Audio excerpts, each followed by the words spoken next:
Tapos na after 3 fucking hours. Samahan niyo ako gumawa ng Lego! Ganito yung magiging itsura niya pag nabuo and bubuuin natin to in one sitting. Regalo sa akin to ng fiancé ko. Nabili namin to from KKV. Pinapili niya ako noon. Ito yung napili ko. Ito yung manual niya. Hindi ko alam bakit naka-portion siya. Puro may purpose yun. Ay, may number oh. Number 2 to. I don't know. It doesn't make sense. Tingnan ko na lang muna tong manual. Ito daw muna. Yung parang square na malaki. I think ito yun. Siya lang na may nag-iisang ganun dito. Diba kamukha? Hindi ko na mapapakita yung manual kada gagawin ko ha. Sobrang hirap naman nun. As of now, ang dami ko ng ganito na nabubuksan. Ilang number 1 and number 2 na nabuksan ko. Kasi may mga pieces na hindi ako mahanap. Medyo nakaka-overwhelm siya. Lalo alam kong nag-video ako. But it's okay. Alam ko na agad na magiging mahabang video to. So siguro papakita ko na lang kada natatapos kong page. Kada page ko na lang ipapakita sa inyo. Right? So cute! Meron na tayong parang upuan na eksena dito. Dapat talaga pag binubuo mo to, walang magulo sa paligid mo kasi ang liliit ka talaga. Hindi ko makita yung banda dito. Shit. Nakita ko na.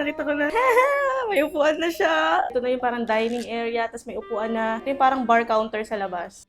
Na-excite na ako. Medyo nakikita ko na siya. Next page! So cute! Meron na tayong parang halaman situation here. Kita nyo guys, ayun may mga halaman na tayo. Ito na naman tayo sa minawawalang pieces. Wow! You cook for me. Thank you. I-cook nila yan. Ay, cook ba nila to? Kala ko cook mo. Ang lamig! Nade-microwave mo? Thank you.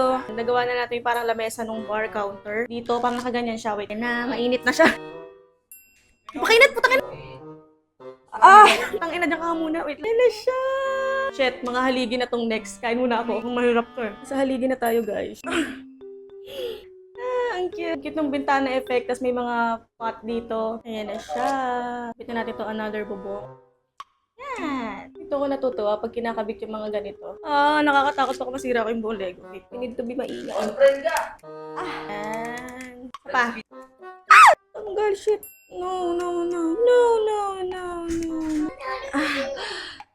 Ito siya, may banner na siya. Tindahan na talaga siya. Next page na tayo, pero ito yung nadagdag. May 3 banner ulit dyan. Yun ko lang na-realize. So, number pala niya sa plastic.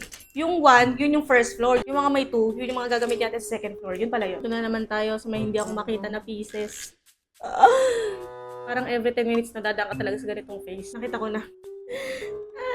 Ito na yung second floor. Meron ulit ditong 2